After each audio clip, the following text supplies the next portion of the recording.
أشهد أن لا إله إلا الله وحده لا شريك له وأشهد أن محمدا عبده ورسوله لا نبي ولا رسول بعده أما بعد. طيب sebentar.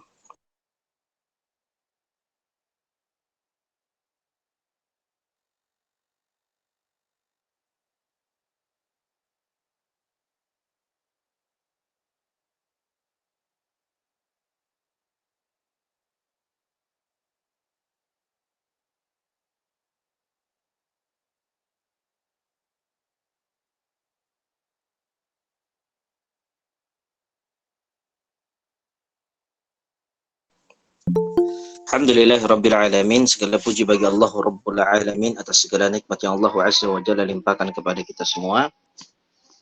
Hingga detik ini Allah Tabaraka wa Ta'ala kembali mempertemukan kita dalam majelis ilmu dalam rangka bertaqarrub, mendekatkan diri kita kepada Allah Azza wa Jalla. Salawat serta salam semoga selalu tercurahkan dan terimpakan kepada junjungan besar Nabi kita Muhammad sallallahu alaihi wasallam, kepada para sahabat dan keluarga beliau ila yaumiddin. Baik jemaah sekalian dirahmati oleh Allah Azza wa Jalla, insyaallah tabaraka wa taala kita akan melanjutkan kembali pembahasan kita di dalam beriman kepada hari akhir, di mana pada pembahasan yang lalu kita sudah membahas beberapa metode yang ada di dalam Al-Qur'an akan kepastian ba'ats atau hari kebangkitan. Ada beberapa metode di dalam Al-Quran, di mana Al-Quran menggunakan metode tersebut untuk meyakinkan kita bahwasanya hari kebangkitan itu adalah suatu kepastian. Yang pertama, sebagaimana yang kita bahas pada pertemuan yang lalu, bagaimana Al-Quran beristidlal dengan penciptaan langit, bumi, dan seluruh benda-benda yang agung. Sehingga kalau seandainya Allah Subhanahu wa Ta'ala mampu untuk menciptakan langit, bumi, matahari, bulan, bintang, dan selainnya, maka lebih tentu Allah Subhanahu wa Ta'ala mampu untuk menghidupkan manusia setelah mereka mati. Kemudian yang kedua berkaitan dengan metode kedua adalah istidlal. Allah Subhanahu wa Ta'ala di dalam Al-Quran menyebutkan bagaimana Allah Subhanahu wa Ta'ala itu mampu untuk menghidupkan makhluk yang sudah mati. Karena Allah Subhanahu wa Ta'ala itu mampu untuk menciptakannya. Kalau seandainya menciptakan saja Allah Subhanahu wa Ta'ala mampu, maka hanya sekedar mengembalikan kembali, menghidupkan kembali, itu tentu Allah Subhanahu wa Ta'ala lebih mampu lagi. Baik, pembahasan kita hari ini insyaallah adalah metode yang ketiga. Ada 4 metode di sini. Metode yang ketiga dan yang keempat insyaallah tabaraka wa taala akan kita bahas pada pertemuan kali ini. Untuk yang membacakan materi kita hari ini, Ana meminta tolong kepada baik sebentar.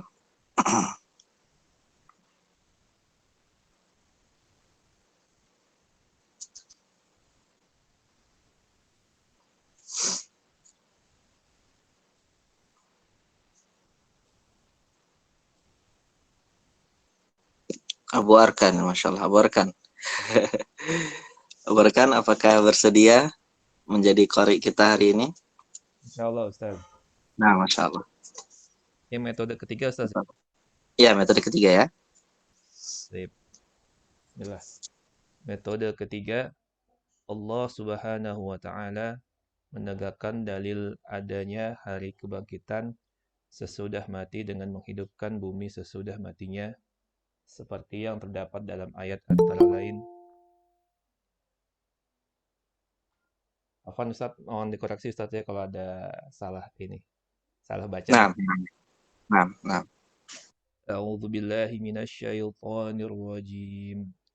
ورأى الأرض هامدة فإذا أنزلنا عليها الماء فإذا أنزلنا عليها الماء اهتزت وربت وأنبتت من كل زوج بهيج.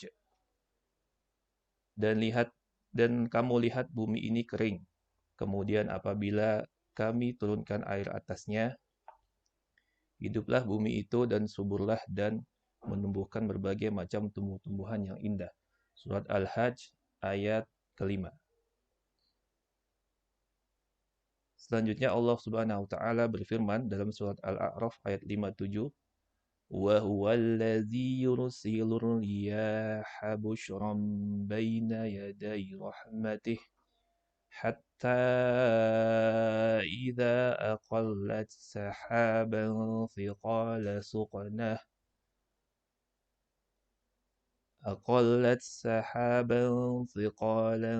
سقناه لبلد ميت ثقالا سقناه لبلد ميت فأنزلنا به الماء فأخرجنا به من كل الثمرات كذلك نخرج الموتى لعلكم تذكرون. Dan dialah yang meniupkan angin sebagai pembawa berita gembira sebelum kedatangan rahmatnya atau hujan, sehingga apabila angin itu telah membawa awan, kami halau ke suatu daerah yang tandus, lalu kami turunkan hujan di daerah itu, maka kami keluarkan dengan sebab hujan itu berbagai macam buah-buahan. Seperti itulah kami membangkitkan orang-orang mati, mudah-mudahan kamu mengambil pelajaran. Selanjutnya Allah Subhanahu wa taala berfirman dalam surat Az-Zukhruf ayat ke-11, "Wallazi nazzala minas samaa'i ma'an والذي نزل من السماء ماء بقدر فأنشرنا به بلدة ميتا كذلك تخرجون." Dan yang menurunkan air dari langit menurut kadar yang diperlukan, lalu kami hidupkan dengan air itu negeri yang mati. Seperti itulah kami akan dikeluarkan dari dalam kubur. Dalam ayat-ayat terdahulu yang sejenisnya, Allah Subhanahu wa taala menjelaskan bahwasannya menghidupkan sesudah mati adalah sangat mungkin bagi Allah yang Maha mengatur semua urusan. Bukti konkretnya selalu dapat Anda amati, yaitu dengan melihat tanah yang kering, gersang dan gundul tak berkehidupan, maka Allah Subhanahu wa taala mendatangkan air hujan. Sesudah itu ia menjadi hijau dan subur, pepohonan, bunga-bunga serta buah-buahan bertebaran di mana-mana. Maka yang Maha Kuasa menghidupkan ini akan berkuasa maka yang Maha Kuasa menghidupkan ini akan berkuasa pula menghidupkan kembali jasad-jasad yang telah musnah tak berbekas, dan Dia Maha mengetahui segala ciptaannya. Nah, Masya Allah, Barakallahu fikum, jazakumullah khair. Di metode yang ketiga ini, jemaah sekalian rahmati Allah Azza wa Jalla, kita akan diberikan beberapa ayat Al-Quran yang menegaskan bahwasanya Allah Subhanahu wa taala mampu untuk menghidupkan kita walaupun kita nanti telah mati. Ya, sebagaimana Allah Subhanahu wa taala menghidupkan bumi setelah bumi itu mati. Ya, kita tahu bagaimana ada tanah-tanah gersang. Kemudian Allah Subhanahu wa taala hidupkan kembali tanah tersebut. Ya. Allah buat tanah itu kembali menjadi subur. Ya, sehingga di sini dikatakan metode ketiga, yaitu Allah Subhanahu wa taala menegakkan dalil adanya hari kebangkitan sesudah mati dengan menghidupkan bumi sesudah matinya, seperti terdapat dalam ayat antara lain dalam surat Al-Hajj, وَتَرَى الْأَرْضَ هَامِدَةً فَإِذَا أَنزَلْنَا عَلَيْهَا الْمَاءَ اهْتَزَّتْ وَرَبَتْ وَأَنبَتَتْ مِنْ كُلِّ زَوْجٍ بَهِيجٍ. Kata Allah Subhanahu wa taala, dan kalian melihat bumi ini kering, hamidatan, ya, kering. فَإِذَا أَنزَلْنَا عَلَيْهَا الْمَاءَ, namun kemudian apabila telah kami turunkan kepada bumi tersebut air, air hujan, ihtazzat, maka hiduplah bumi tersebut, warabat, dan subur. Wa ambatat min kulli zawjin bahid, dan dia mampu untuk menumbuhkan berbagai macam tumbuh-tumbuhan yang indah. Di sini kita lihat bagaimana Allah Subhanahu wa taala ya maha mampu untuk menghidupkan bumi yang tadinya sudah mati. Ya, bumi yang tadinya sudah tidak dapat lagi untuk tumbuhan ya di sana. Tapi kemudian Allah Subhanahu wa taala hanya dengan menurunkan air hujan, tanah yang tadinya kering, gersang dan gundul kehidupan, Allah jadikan tanah itu hijau dan subur dengan berbagai pepohonan dan buah-buahan. Ini adalah kebenaran Allah. Kemudian dalam ayat yang kedua disebutkan wa huwallazi yursilur riyaha busyran baina yaday rahmatih, dan dialah Allah yang mengirimkan angin sebagai pembawa berita gembira sebelum kedatangan rahmatnya Allah Subhanahu wa taala yang berbentuk hujan. Ya. Terdapati sebelum hujan itu angin, ya. Hatta idza aqallat sahaban thiqalan suqnahu li baladin mayyit, sehingga apabila angin itu telah membawa awan, gunanya angin itu untuk membawa awan, mengarahkan awan ke tempat di mana Allah Subhanahu wa taala ingin diturunkan hujan di situ. Allah sebutkan suqnahu li baladin mayyit, maka kami halau, ya, kami arahkan awan itu ke suatu daerah yang tandus. Dikatakan dalam ayatnya dengan kata mayyit, yang sudah mati, ya, tanahnya ini sudah mati. Fa anzalna bihil ma, kata Allah, lalu kami turunkan ya kepadanya air hujan di daerah itu. Fa akhrajna bihi min kulli thamarat, lalu kemudian Allah sebutkan lalu kami keluarkan dengan sebab hujan itu berbagai macam buah-buahan. Kadzalika nukhrijul mauta la'allakum tadhakkarun, maka seperti itulah kami membangkitkan orang-orang yang mati, mudah-mudahan kalian mau mengambil pelajaran dari ini. Ya, jadi kalau seandainya Allah Subhanahu wa taala membuat permisalan seperti ini dan yang selainnya, itu bagi kita seorang muslim adalah menggunakan akal kita. Allah Subhanahu wa taala di ayat-ayat yang seperti ini menginginkan kita untuk menggunakan akal kita yang telah Allah berikan kepada kita. Ya, sehingga inilah yang dinamakan dengan matsal, permisalan. Allah Subhanahu wa taala memberikan permisalan yang banyak sekali di dalam Al-Qur'an. Ya, dari permisalan itu Allah ingin kita itu memutar akal kita. Ya, menggunakan akal kita. Sehingga di sini Allah Subhanahu wa taala menggunakan dalil untuk mengontrol yang namanya akal. Bukan seperti orang-orang kafir yang menggunakan akal mereka mengontrol wahyunya Allah. Ini justru kebalik. Ya, akal kita ini lemah, akal kita ini terbatas. Tidak akan pernah bisa ya menangkap seluruh ya apa yang Allah Subhanahu wa taala inginkan. Enggak bisa semua, ya. Nggak bisa akal kita ini yang terbatas ini menangkap seluruh wahyu, ya, karena di situ ada kabar-kabar gaib. Makanya orang-orang kafir itu ketika suatu kabar dari Allah Subhanahu wa taala itu tidak masuk dalam nalar mereka, tidak masuk dalam logika mereka, mereka akan menolaknya mentah-mentah. Dan ini suatu kesalahan. Orang mukmin tanpa dia berpikir, dia akan beriman. Apapun yang datangnya dari Allah dan Rasulnya, maka orang mukmin katakan sami'na wa ata'na. Dalam ayat berikutnya, walladzi nazzala minas sama'i ma'an biqadarin fa'asharna bihi baldatan maita kadzalika tukhrajun, kata Allah Subhanahu wa taala dalam surat Zukhruf. Dan Allah Subhanahu wa taala dialah yang menurunkan air dari langit sesuai dengan kadar yang diperlukan, sesuai Allah yang menakar itu, ya. Lalu kami hidupkan dengan air hujan tersebut baldatan maita, disebut lagi dengan kata maita, tanah atau negeri atau bumi yang sudah mati. Kadzalika tukhrajun, dan seperti itulah kalian akan dikeluarkan dari alam kubur. Bagaimana Allah menyamakan itu, ya.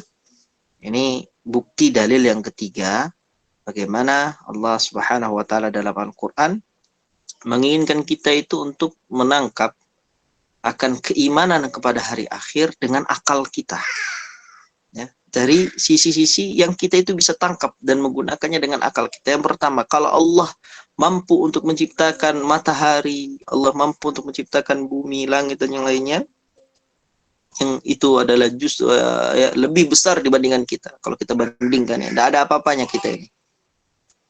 Itu makhluk-makhluk yang sangat besar. Ya Allah Azza wa Jalla ciptakan. Maka hanya sekedar untuk membangkitkan setelah kita mati, Allah tentu mampu. Itu yang pertama. Kemudian yang kedua, Allah Subhanahu wa taala ya, itu telah menciptakan kita dari sesuatu yang tadinya tidak ada menjadi ada. Nah, ini proses ini kalau menurut akal kita ya, menjadikan sesuatu yang tadinya tidak ada menjadi ada, itu lebih sulit prosesnya dibandingkan ya sesuatu yang sudah ada kemudian dihidupkan kembali. Nah, ini bagaimana Allah Subhanahu wa taala inginkan kita menggunakan akal kita.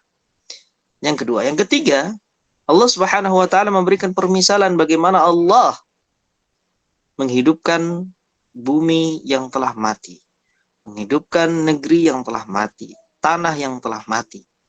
Allah Subhanahu wa taala cukup turunkan hujan yang tadinya mati, tandus, kering, gundul, semuanya tumbuh hijau dengan berbagai tumbuhan yang Allah inginkan. Begitu juga ya. Kadzalika tukhrajun, seperti itu pula kalian akan dikeluarkan dari alam kubur kalian, kata Allah Subhanahu wa taala. Maka dalam ayat-ayat terdahulu dan yang sejenisnya ini karena memang banyak sekali dalam Al-Qur'an ya, Allah Azza wa Jalla memberikan permisalan. Allah Subhanahu wa taala menjelaskan bahwasanya menghidupkan sesudah mati adalah sangat mungkin bagi Allah Subhanahu wa taala, zat yang Maha mengatur semua urusan. Ya. Bukti konkretnya selalu dapat Anda amati, yaitu dengan melihat tanah yang kering, gersang dan gundul tak berkehidupan, maka Allah Azza wa Jalla mendatangkan air hujan. Sesudah itu ia menjadi hijau dan subur. Ya. Pepohonan, bunga-bunga, serta buah-buahan bertebaran di mana-mana. Maka zat yang maha kuasa menghidupkan ini akan berkuasa pula untuk menghidupkan kembali jasad-jasad yang telah musnah tak berbekas. Dan dia, Allah Azza wa Jal, adalah zat yang maha mengetahui segala ciptaannya. Ya. Allah Subhanahu wa taala menciptakan kita. Tadinya tidak ada menjadi ada. Untuk menghidupkan kembali, Allah juga yang tahu caranya bagaimana. Ya. Kaifiahnya seperti apa. Nah, karena kita ini adalah makhluk, tidak tahu bagaimana penciptaan manusia, ya, sehingga kita ini tidak akan pernah bisa untuk sampai akal kita kepada hal tersebut. Ketika kita tidak bisa untuk menangkap secara nalar, jangan kemudian kita nafikan. Tetapi dengan itulah kita menambah keimanan kita akan keagungan dan kekuasaan Allah Subhanahu wa taala. Baik, metode yang keempat, silakan dibaca. Baik, Ustaz. Metode keempat. Metode ini adalah apa yang dikabarkan dalam Al-Quran bahwa Allah Subhanahu wa taala telah menghidupkan sebagian orang yang sudah mati di dunia. Ini tentu tanda kekuasaannya yang memaksa orang-orang yang mengingkari untuk kembali mengakui dan membenarkan agama para rasul alaihimussalam, dan ia akan menambah iman orang-orang mukmin. Di antaranya Allah Subhanahu wa taala berfirman dalam surat Al-Baqarah ayat 72 sampai 73. A'udzu billahi minasyaitonir rajim. وإذ قتلتم نفسا فادارأتم فيها والله مخرج ما كنتم تكتمون فقلنا اضربوه ببعضها كذلك يحيي الله الموتى ويريكم آياته لعلكم تعقلون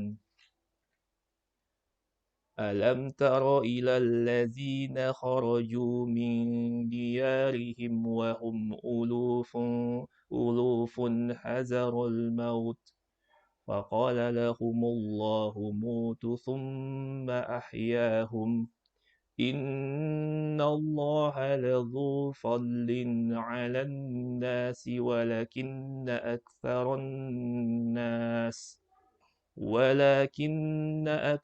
الناس لا يشكرون. Dan ingatlah ketika kamu membunuh seorang manusia, lalu kamu saling tuduh-menuduh tentang itu. Dan Allah hendak menyingkapkan apa yang selama ini kamu sembunyikan. Lalu kami berfirman, pukullah mayat itu dengan sebagian anggota sapi betina itu. Demikianlah Allah menghidupkan kembali orang-orang yang telah mati dan memperlihatkan padamu tanda-tanda kekuasaannya agar kamu mengerti. Apakah kamu tidak memperhatikan orang-orang yang keluar dari kampung halaman mereka, sedang mereka beribu-ribu jumlahnya, karena takut mati? Maka Allah Subhanahu wa ta'ala berfirman kepada mereka, matilah kamu. Kemudian Allah menghidupkan mereka. Sesungguhnya Allah mempunyai karunia terhadap manusia, tetapi kebanyakan manusia tidak bersyukur. Surat Al-Baqarah ayat 243. Selanjutnya Allah Subhanahu wa ta'ala berfirman, insyaallah panjang juga Ustaz.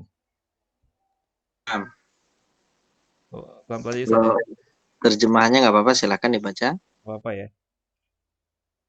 Silakan. Allah Subhanahu wa ta'ala berfirman dalam surat Al-Baqarah ayat 259 sampai 260 yang artinya, atau apakah kamu tidak memperhatikan orang yang melalui suatu negeri yang temboknya telah roboh menutupi atapnya? Dia berkata, bagaimana Allah menghidupkan kembali negeri ini setelah roboh? Maka Allah mematikan orang itu 100 tahun, kemudian menghidupkannya kembali. Allah Subhanahu wa ta'ala bertanya, berapa lama kamu tinggal di sini? Ia menjawab, saya telah tinggal di sini sehari atau setengah hari. Allah berfirman, sebenarnya kamu telah tinggal di sini 100 tahun lamanya. Lihatlah kepada makanan dan minumanmu yang belum lagi berubah, dan lihatlah kepada keledaimu yang telah menjadi tulang belulang. Kami akan menjadikan kamu tanda kekuasaan kami bagi manusia, dan lihatlah kepada tulang belulang keledai itu, bagaimana kami menyusunnya kembali. Kemudian kami menutupnya dengan daging, maka tatkala telah nyata kepadanya bagaimana Allah menghidupkan yang telah mati, dia pun berkata, saya yakin bahwa Allah Maha Kuasa atas segala sesuatu. Dan ingatlah kepada Ibrahim berkata, ya Robku, perlihatkanlah padaku bagaimana engkau menghidupkan orang-orang mati. Allah berfirman, apakah kamu belum percaya? Ibrahim menjawab, saya telah percaya akan tetapi agar bertambah tetap hati saya. Allah berfirman, kalau demikian, ambillah 4 ekor burung. Lalu cincanglah burung-burung itu, kemudian letakkanlah tiap-tiap seekor daripadanya di atas tiap-tiap bukit. Sesudah itu, panggillah dia, niscaya dia akan datang kepadamu dengan segera. Dan ketahuilah bahwa Allah Maha Perkasa lagi Maha Bijaksana. Metode ini juga terjadi melalui tangan Nabi Isa alaihissalam sebagai mukjizat baginya, yaitu menghidupkan orang mati dengan seizin Allah Subhanahu wa taala. Tidak diragukan lagi bahwa dalil-dalil tersebut di atas dengan pasti telah membuktikan bahwa akan adanya hari kebangkitan. Karena yang dapat menghidupkan kembali suatu jiwa sesudah matinya pasti dia mampu menghidupkan semua jiwa. Sebagaimana ditegaskan oleh Allah Subhanahu wa taala dalam surat Luqman ayat 28, ma khalqum wa la ba'thukum illa ka nafsin wahidah innallaha sami'un basir. Tidaklah Allah menciptakan dan membangkitkan kamu dari dalam kubur itu melainkan hanyalah seperti menciptakan dan membangkitkan satu jiwa saja. Sesungguhnya Allah Maha mendengar lagi Maha melihat. Oleh karena itu, pentingnya keimanan kepada hari kebangkitan terhadap kehidupan duniawi demi tercapainya hikmah ilahiyah, seperti adanya orang yang mengingkarinya, maka dalil-dalilnya di dalam Al-Quran telah dijelaskan dengan metode bermacam-macam. Apabila kebutuhan kepada sesuatu sangat diperlukan, maka dalilnya lebih ditegaskan sebagai rahmat Allah Subhanahu wa taala kepada hamba-hambanya. Nah, Masya Allah, jazakumullah khair, barakallahu fikum. Untuk metode yang keempat, setelah tadi metode ketiga, bagaimana Allah Subhanahu wa taala memberikan gambaran yang jelas kepada kita, Allah menghidupkan tanah yang mati. Di metode yang keempat ini dikatakan metode ini adalah apa yang dikabarkan dalam Al-Quran bahwa Allah Subhanahu wa taala telah menghidupkan sebagian orang yang sudah mati di dunia. Jadi kalau dilihat di dunia dia sudah mati, tapi Allah hidupkan dia kembali, dan ini pernah terjadi. Dan ini merupakan kabar dari Al-Quran yang wajib untuk kita imani. Ya, ini bukan hanya sekedar dongeng, ini bukan hanya sekedar kisah yang diceritakan begitu saja, ya. Tetapi ini adalah ya apa yang Allah Subhanahu wa taala kabarkan kepada kita dan adalah hal yang wajib bagi kita untuk kita imani. Tidak boleh kita nafikan, ya. Ini harus kita percaya, ini pernah terjadi. Ada orang yang sudah mati, Allah hidupkan kembali. Apa saja kisah ini? Di sini akan disebutkan beberapa ayat, ya. Dikatakan ini tentu tanda kekuasaan Allah Subhanahu wa taala yang memaksa orang-orang yang mengingkari untuk kembali mengakui dan membenarkan agama para rasul alaihi wassalam. Dan ia akan menambah iman orang-orang mukminin. Ya. Jadi kalau seandainya dia telah beriman, kemudian dia membaca ayat-ayat ini, keimanan dia akan bertambah. Yang tadinya dia mengingkari, maka dengan terpaksa ya mereka akan mengakui dan membenarkan agama yang dibawa oleh para rasul alaihi wassalam. Di antaranya Allah Subhanahu wa taala berfirman. Ini kisah yang berbeda dengan ayat-ayat berikutnya ya Al-Baqarah 243. Dan di sini Al-Baqarah 72 sampai 73 Allah Subhanahu wa taala ya menceritakan tentang kisah Bani Israel ketika ada salah seorang di antara mereka yang terbunuh dan ya nyawanya ini diperselisihkan antara dua kabilah yang ada di kalangan Bani Israel. Allah Subhanahu wa taala berfirman, "Wa idz qataltum nafsan faddaratum fiha." Dan ingatlah ketika kalian membunuh seorang manusia lalu kalian saling tuduh menuduh tentang itu. Ya. Ini ada yang bunuh, tapi yang membunuh tidak mau mengaku. Ya, antara dua kabilah, dua suku yang ada di bangsa Bani Israel. Wallahu mukhrijum ma kuntum taktumun, kata Allah, Allah dan Allah hendak menyingkapkan apa yang selama ini kalian sembunyikan. Allah akan ya buka itu semua. Ya, kalian membunuh, lalu kemudian kalian tidak mengaku. Tidak hanya kalian tidak mengaku, tapi kalian juga menuduh orang lain yang membunuh orang tersebut. Kata Allah Subhanahu wa taala, "Wallahu mukhrijum ma kuntum taktumun." Ya, Allah dan Allah itu akan menyingkap semua yang kalian sembunyikan. Apa yang Allah perintahkan? Faqul nadribuhu bi ba'dihha. Maka kami perintahkan, kami firmankan, idribuhu, pukullah mayat itu dengan sebagian anggota ya dari sapi betina itu. Anggota badan sapi betina itu dengan apanya? Dengan ekornya. Kadzalika yuhyillahul mauta. Ketika orang itu bangun, maka Allah katakan demikianlah Allah menghidupkan kembali orang-orang yang telah mati. Wa yuriikum ayatihi la'allakum ta'qilun. Dan demikianlah Allah memperlihatkan kepada kalian tanda-tanda kekuasaan Allah agar kalian mengerti. Nah, ini pernah terjadi di kalangan Bani Israel, di mana Allah menghidupkan orang yang sudah mati. Kemudian yang kedua, alam tara ila alladhina kharaju min diyarihim wa hum ulufun hadara al-maut faqala lahumullahu mutu thumma ahyahum innallaha ladzu fadlin 'alan nasi walakinna aktsaran nasi la yashkurun. Jadi yang kedua Allah sebutkan, apakah kalian tidak memperhatikan orang-orang yang keluar dari kampung halaman mereka sedang mereka beribu-ribu jumlahnya karena takut mati. Allah Subhanahu wa taala maka berfirman kepada mereka, mutu, matilah kalian. Kemudian Allah menghidupkan kembali mereka. Sesungguhnya Allah memiliki karunia terhadap manusia, tetapi kebanyakan manusia tidak bersyukur. Ya, ribuan manusia ya dimatikan oleh Allah Subhanahu Wa Taala, lalu kemudian Allah hidupkan kembali. Nah, ini bukti nyata bahwasanya Allah Subhanahu Wa Taala itu mampu untuk menghidupkan manusia yang telah mati.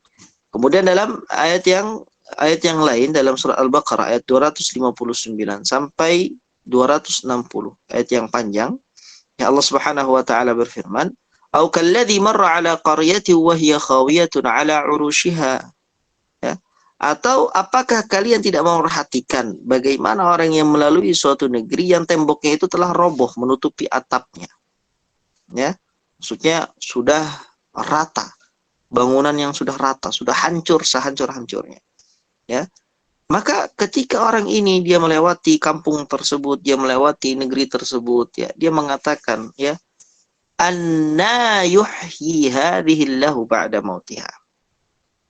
Bagaimana Allah menghidupkan kembali negeri ini, kampung ini setelah dia hancur?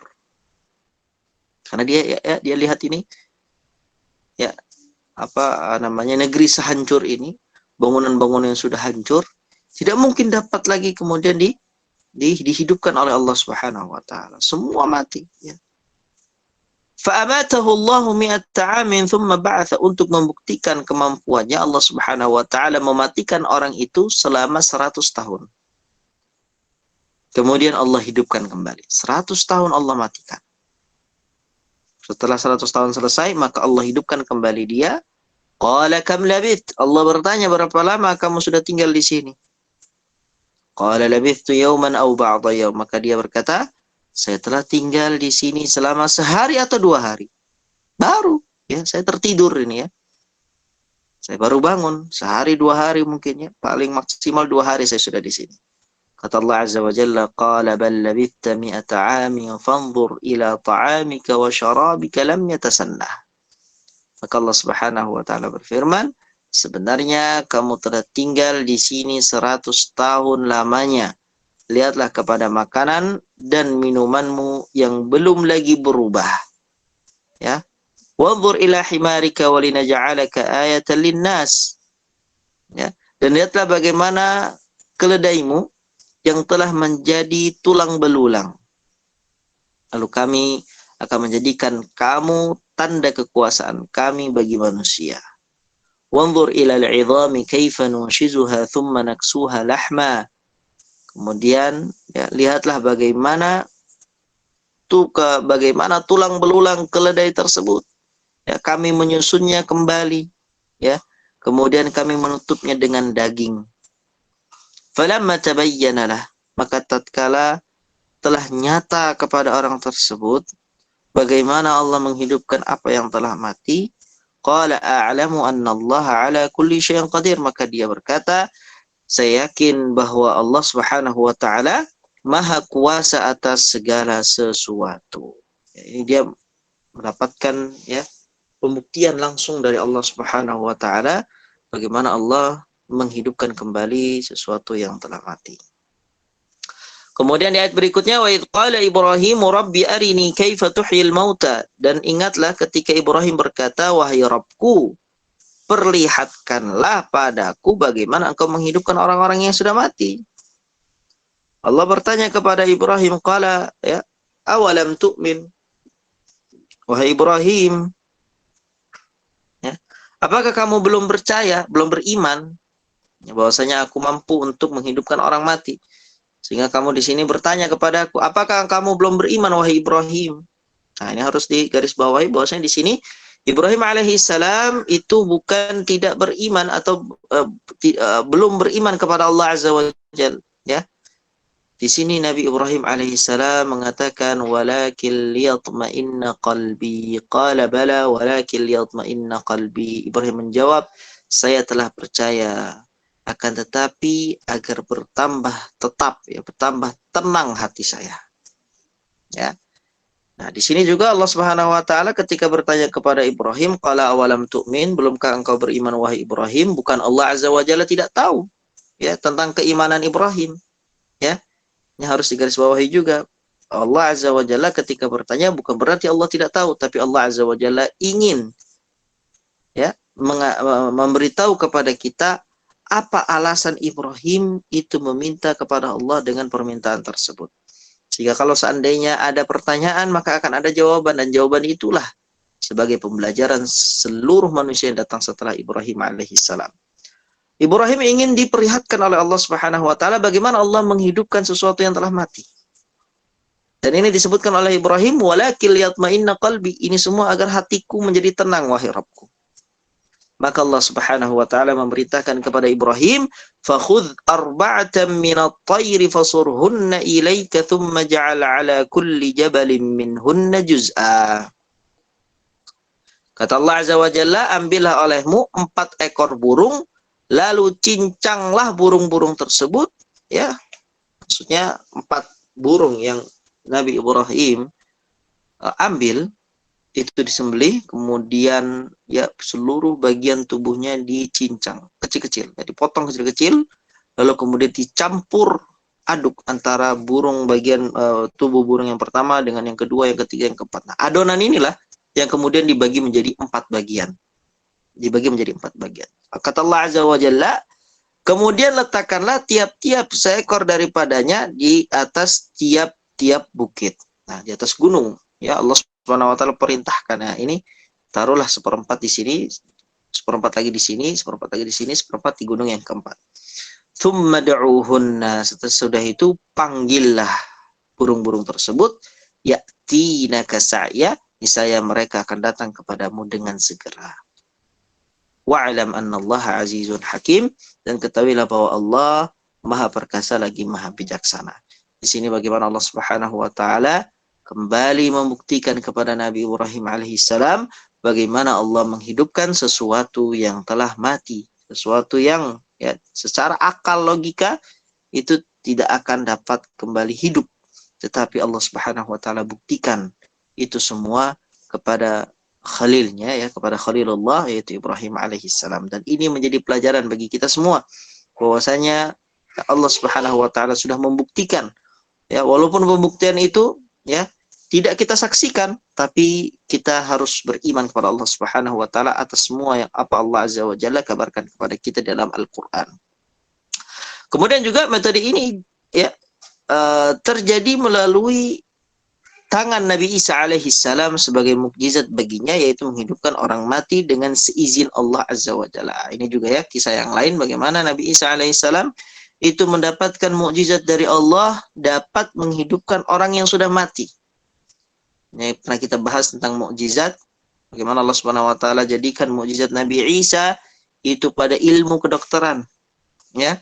Kemudian di sini ada juga diantaranya Allah Subhanahu wa taala dalam Al-Qur'an Al-Baqarah ayat 55 sampai 56 menceritakan kepada kita tentang kaum Nabi Musa alaihissalam tatkala mereka berkata kepada Nabi Musa alaihissalam, "Lan nu'mina laka hatta narallaha jahrah."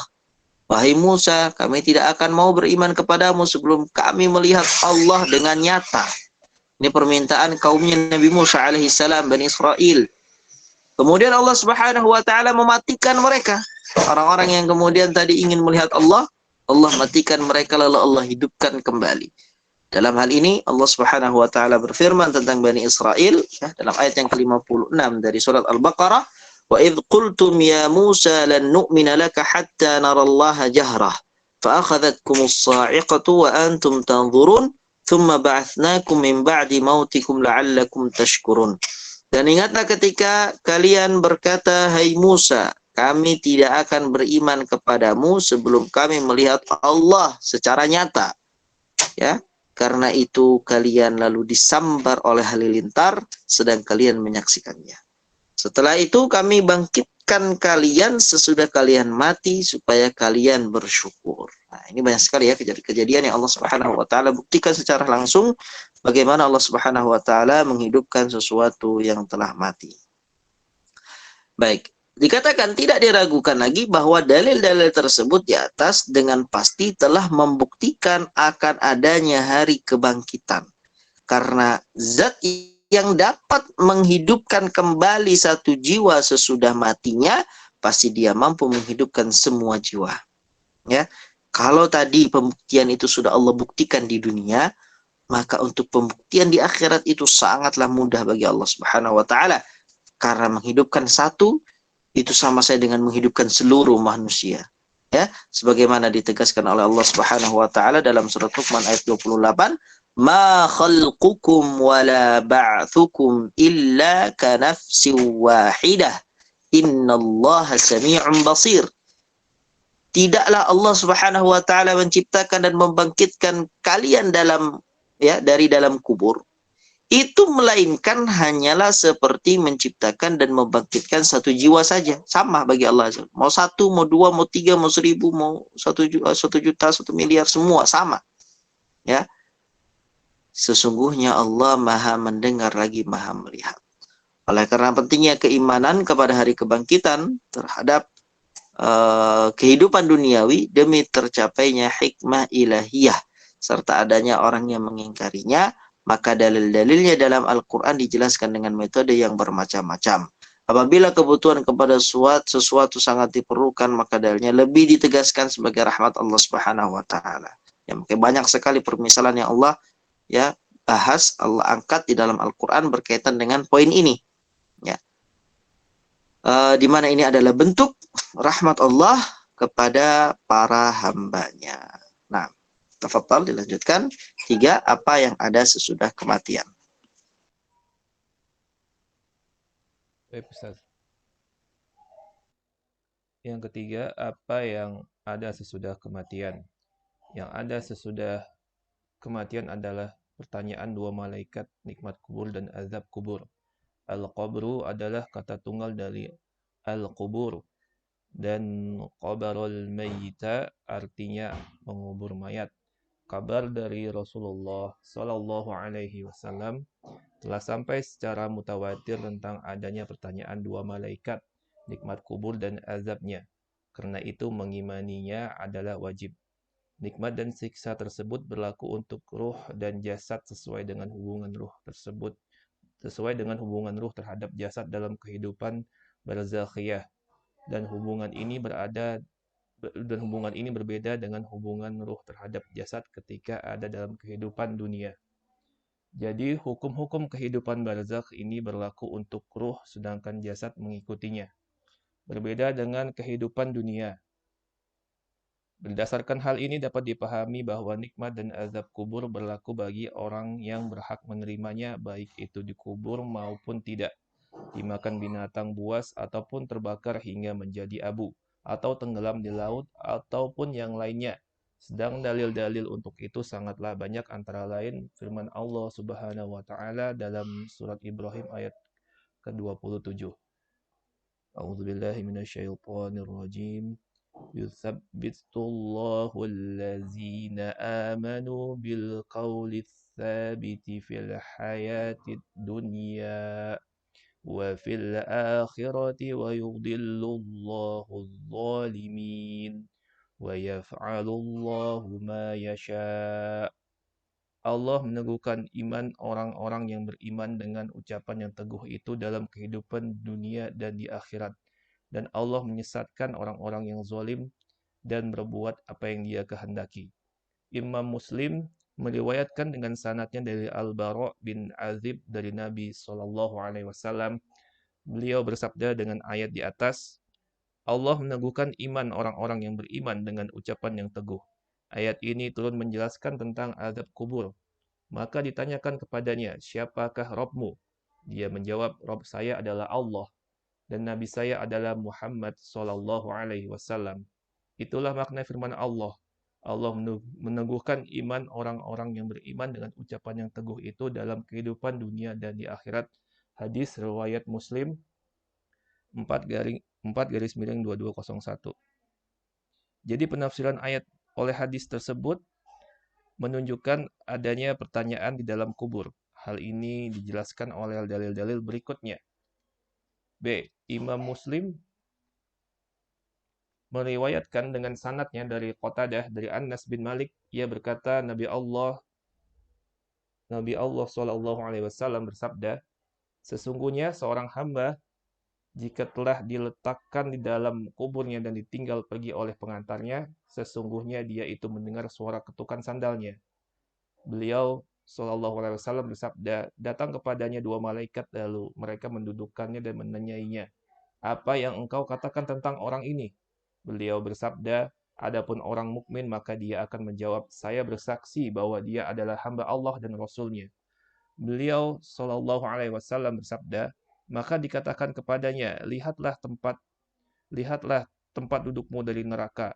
Allah telah menggantinya untukmu tempat duduk dari surga. Nabi Allah bersabda, maka ia melihat keduanya. Qatadah berkata, diberitakan kepada kami bahwa di dalam kuburnya akan diperluas untuknya 70 hasta dan dipenuhi atas kenikmatan yang segar sampai pada hari mereka dibangkitkan. Hadis riwayat Muslim. Ini bacanya gimana Ustaz? 4 garis miring Ustaz? Nah. Hadis riwayat Muslim 4/2000 gitu Ustaz ya. Ya, nah. Sahih pada Al-Bukhari 2/123. Yang C. Imam Al-Bukhari rahimahullah meriwayatkan dengan sanadnya dari Ibnu Abbas radhiyallahu anhu, ia berkata, Rasulullah Shallallahu alaihi wasallam berjalan melewati dua kuburan. Maka beliau bersabda, sesungguhnya keduanya sedang disiksa dan tidaklah mereka disiksa karena perkara besar. Kemudian beliau bersabda, benar, adapun yang satu maka ia telah melakukan adu domba, adapun yang lainnya karena dia tidak beristitar dari kencingnya. Ibnu Abbas berkata, kemudian beliau mengambil batang kayu segar dan dibelah menjadi dua. Kemudian menancapkan masing-masing di atas kuburan tadi, kemudian bersabda, mudah-mudahan keduanya diringankan azabnya selama dua batang kayu tadi tidak kering. Hadis riwayat Bukhari 2/134. D. Imam Al-Bukhari meriwayatkan dari Abu Hurairah radhiyallahu anhu, ia berkata Rasulullah Shallallahu alaihi wasallam berdoa, ya Allah, sesungguhnya aku berlindung kepadamu dari azab kubur, dari azab neraka, dan dari fitnah kehidupan dan kematian serta fitnah Dajjal. Hadis riwayat Al-Bukhari 2/24 dan lihat Muslim 4/2200. Dalil-dalil ini dan semisalnya menunjukkan orang mati akan diuji dalam kuburnya. Maka barang siapa yang ditetapkan imannya oleh Allah Subhanahu wa taala dan menjawab dengan benar, maka diluaskan baginya di dalam kuburnya serta diberikan sebagian dari kenikmatan akhirat. Dan siapa yang menyimpang dari kebenaran dan sesat dalam hidupnya, maka dia tidak akan bisa menjawab dengan benar pertanyaan kedua malaikat tersebut, sehingga ia dipukuli dengan palu dari besi dan dijepit di dalam kuburnya serta menerima siksaan sesuai dengan dosa-dosanya sampai datang hari kiamat atau sampai pada waktu tertentu dalam kurung terbatas. Jadi azab kubur itu ada dua macam. Yang pertama, terus-menerus sampai hari kiamat, yaitu untuk orang kafir dan munafik dan sebagian ahli maksiat, seperti pemberitaan Allah Subhanahu wa taala tentang keluarga Firaun, "An-naru yu'raduna 'alaiha ghuduwwan wa 'ashiyya wa yawma taqumus sa'atu adkhilu ala fir'auna asyaddal 'adzab." Kepada mereka ditampakkan neraka pada pagi dan petang. Dan pada harinya terjadi kiamat dikatakan kepada malaikat, masuklah Fir'aun dan kaumnya ke dalam adab yang sangat keras. Surat Ghafir ayat 46. Kedua, berlaku untuk waktu yang terbatas, kemudian berhenti, yaitu siksaan untuk sebagian ahli maksiat yang ringan kejahatannya. Ia disiksa sesuai dengan kejahatannya, kemudian diringankan siksaan atasnya atau dihentikan sama sekali karena maksiatnya tidak berhak menerima azab kecuali sebatas itu, atau karena adanya sebagian yang bisa melebur dosa sesudah kematiannya seperti doa anaknya yang solih, atau sedekah jariah yang ditinggalkannya di dunia, atau ilmunya yang dimanfaatkan.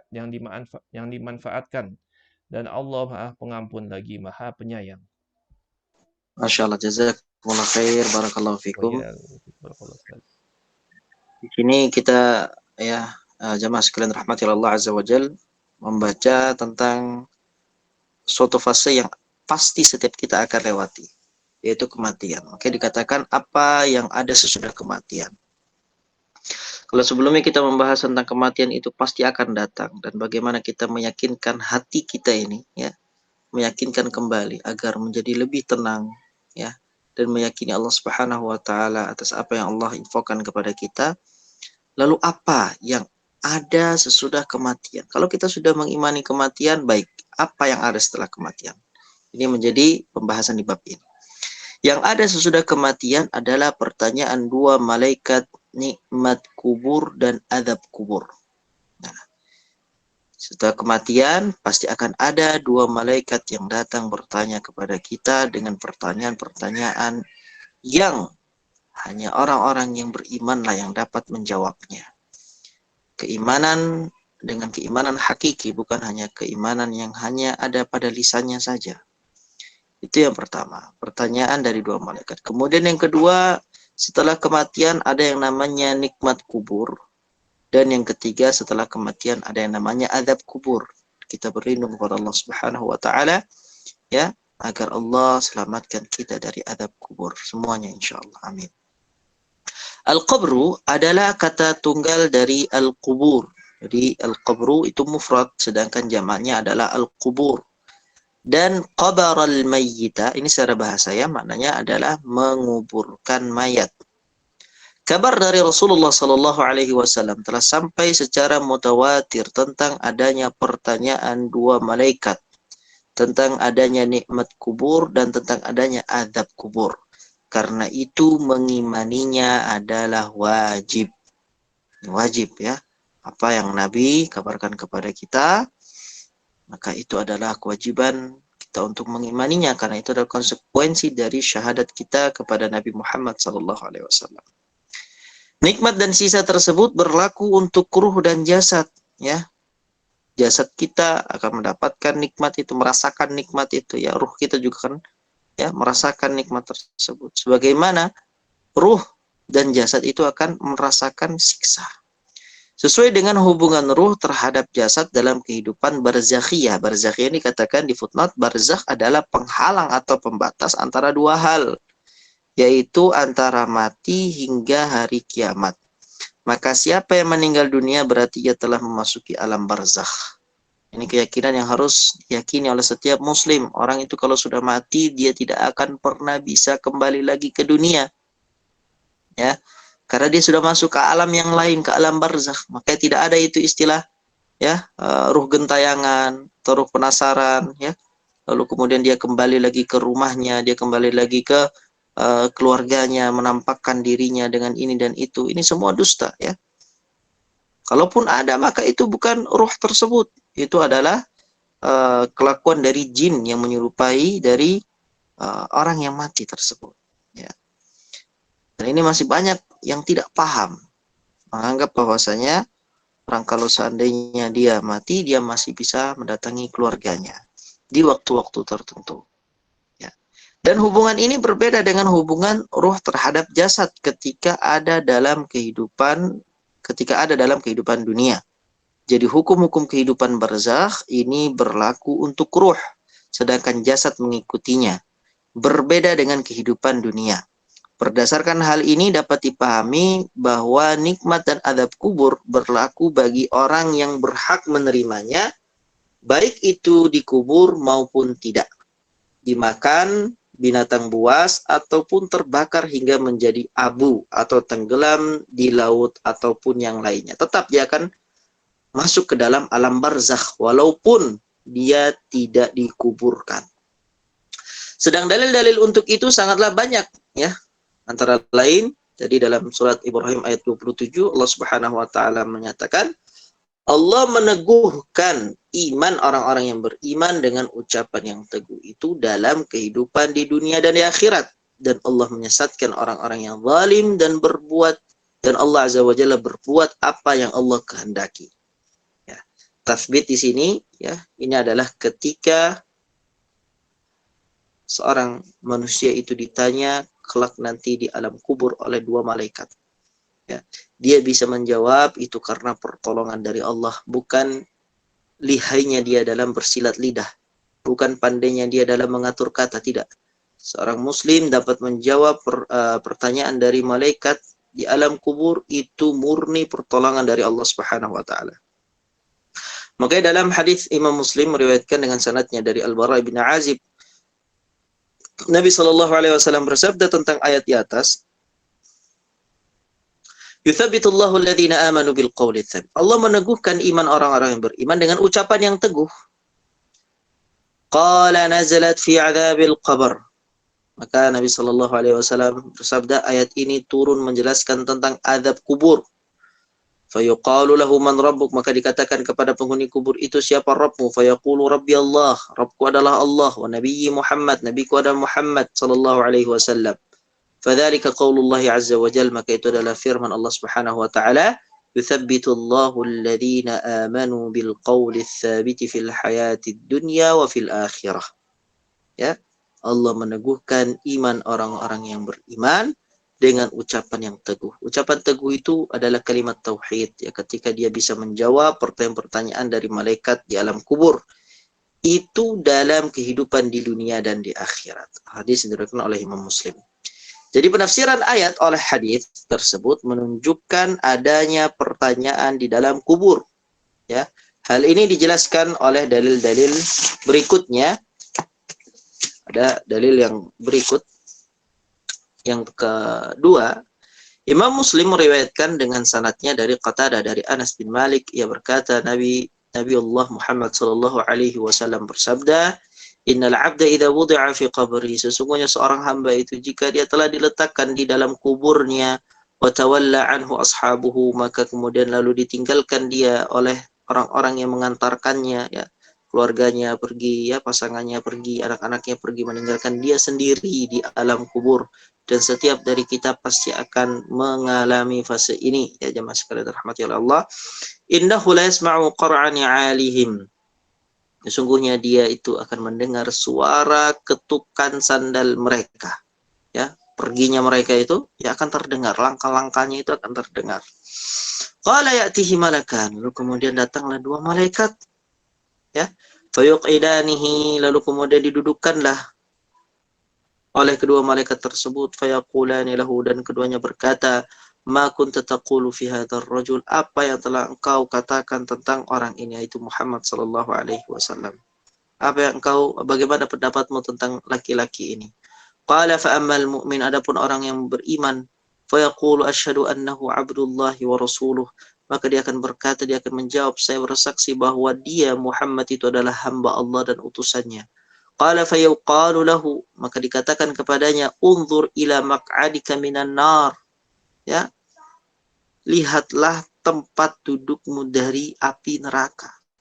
Qad abdalakallahu bihi maq'adan minal jannah, Allah sudah ganti tempat dudukmu dari neraka itu dengan tempat duduk dari surga. Qala Nabiullah sallallahu alaihi wasallam fayarahuma jami'a, Nabi bersabda, maka ia melihat keduanya, ya, yang tadinya seharusnya mendapatkan tempat duduk dari neraka, Allah gantikan dengan tempat duduk di surga, dan dia lihat dua-duanya. Dia lihat tempat duduk dari neraka, lalu digantikan, dan dia lihat pula tempat duduk dari surga. Qala Qatadah, berkata Qatadah, wa dzakara lana annahu yufsahu lahu fi qabrihi 70 dhira'an wa yumla'u 'alayhi khadiran ila yaumi yub'atsun. Diberitakan, kata Qatadah, diberitakan kepada kami bahwa di dalam kuburnya akan diperluas untuknya 70 hasta, ya, 70 hasta, dan dipenuhi atasnya kenikmatan yang segar sampai pada hari mereka dibangkitkan. Ini yang kedua. Yang ketiga, Imam Bukhari meriwayatkan dengan sanadnya dari Ibnu Abbas radhiyallahu anhu, ia berkata, marra Nabi sallallahu alaihi wasallam ala qabrain. Suatu ketika Nabi sallallahu alaihi wasallam berjalan melewati dua kuburan. Faqala innahuma la yu'adzaban. Lalu Nabi bersabda, sesungguhnya kedua orang yang ada dalam kuburan ini sedang disiksa. Wa ma yu'adzabani fi kabir, dan mereka tidaklah disiksa karena dosa besar. Ya, karena suatu perkara yang besar, bukan dosa, afwan. Karena perkara yang besar. Mereka ini disiksa bukan karena perkara yang besar, perkara yang remeh. Ya, thumma qala bala. Kemudian Nabi sallallahu alaihi wasallam bersabda, amma ahaduhuma, adapun salah seorang dari mereka, fakana yas'a bin namimah. Mereka ini, ya, salah seorang dari mereka berdua ini telah melakukan adu domba. Ya, perkara yang remeh sebenarnya, tapi itu adalah dosa besar yang menjadikan Allah Subhanahu wa taala mengadab mereka di alam kubur. Wa amma ahaduhuma, adapun salah seorang yang lain, ya, tadi orang yang pertama, sekarang orang yang kedua, fakana la yastatiru min baulihi, dia tidak beristitar. Katakan di footnote, istitar maksudnya bersembunyi. Ya, dia, ya, tidak di ruang terbuka yang memperhatikan auratnya atau membersihkan diri dari percikan-percikan kencingnya. Ya, dia ini tidak, ya, beristitar, tidak menutup dirinya ketika sedang buang air kecil. Suatu perkara yang tanda kutip mungkin dianggap remeh oleh sebagian orang, tapi ini adalah dosa besar. Qala thumma akhadha 'udan ratban fakasarahu bithnataini thumma gharaza kulla wahidin minhuma 'ala qabrin. Kemudian kata Ibnu Abbas, Nabi SAW mengambil batang kayu yang segar, ya, lalu kemudian dibelah menjadi dua oleh Nabi, kemudian Nabi menancapkan masing-masing di atas kuburan tadi, kemudian bersabda, "Tsumma qala la'allahu yukhaffafu 'anhuma ma lam yaibasa." Mudah-mudahan keduanya, ya, kedua sahibul qabr ini diringankan azabnya oleh Allah Subhanahu wa taala selama dua batang kayu tadi tidak kering.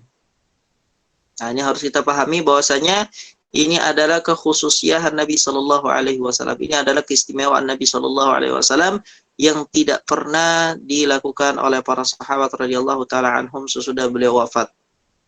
Ya, Nabi Shallallahu Alaihi Wasallam itu melakukannya dan tidak pernah dicontoh oleh para sahabat. Ya, menunjukkan bahwasanya ini adalah perbuatan yang hanya boleh dilakukan oleh Nabi Shallallahu Alaihi Wasallam karena ini berkaitan dengan hal yang gaib.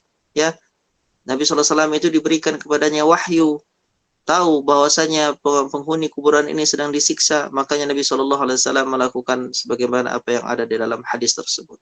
Kemudian riwayat yang keempat, Imam Al-Bukhari meriwayatkan dari Abu Hurairah radhiyallahu taala anhu, ia berkata Rasulullah sallallahu alaihi wasallam berdoa, Allahumma inni a'udzubika min adzabil qabr, ya Allah, sesungguhnya aku berlindung kepadamu dari azab kubur, wa min adzabin nar, dan juga dari azab neraka, wa min fitnatil mahya wal mamat, ya, dari fitnah kehidupan dan kematian, wa min fitnatil masiihid dajjal, juga aku berlindung kepadamu dari fitnah dajjal.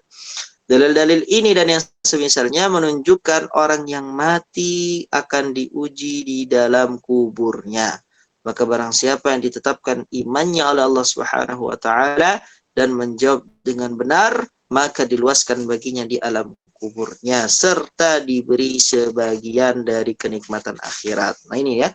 Ini adalah fase ya di mana kalau seandainya seorang manusia selamat dari ujian ini, maka fase-fase berikutnya akan lebih mudah. Ya, kalau seandainya dia bisa menjawab ujian ketika nanti di alam kubur dengan ya sukses, maka ujian-ujian berikutnya, persidangan-persidangan berikutnya di alam akhirat itu akan jauh lebih mudah prosesnya. Sehingga ini menentukan kalau seandainya dia kemudian tersandung di dalam ujian di alam kubur, maka proses-proses ya persidangan berikutnya di alam akhirat itu akan lebih memberatkan bagi dia.